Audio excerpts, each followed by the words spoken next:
મિત્રો તમે જિગ્નેશ કવિરાજ અને વિક્રમ ઠાકોરને તો ઓળખતા જ હશો। મિત્રો તે બંને આ લાઈવ પ્રોગ્રામમાં એવા સુંદર ગરબે રમ્યા હતા। ખરેખર તમે જિગ્નેશ કવિરાજ અને વિક્રમ ઠાકોરને બંને એક સાથે આવા ગરબે રમતા ક્યારે નહીં જોયા। અને મિત્રો ત્યાંનો વિડીયો મેં પાછળ આખો ના કર્યો, વિડીયો પૂરો જોજો।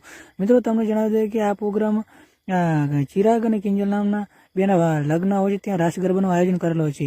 ત્યાં મિત્રો ઘણા બધા કલાકારો હાજર હોય છે, જેમાં મિત્રો વાત કરીએ તો જિગ્નેશ કવિરાજ તેની ફેમિલી સાથે આવે છે, તેની વાઇફ, છોકરા સાથે, અને વિક્રમ ઠાકોર પણ આ પ્રોગ્રામમાં હાજર હોય છે। મિત્રો તમને જણાવી દઈએ કે એના અલાવા તન્વી ઠાકોર, કૌશિક ભરવાડ એવા ઘણા બધા કલાકારો હાજર હોય છે। અને મિત્રો ત્યારે જિગ્નેશ કવિરાજ ને વિક્રમ ઠાકોર ગરબે રમતા જોવા મળે છે।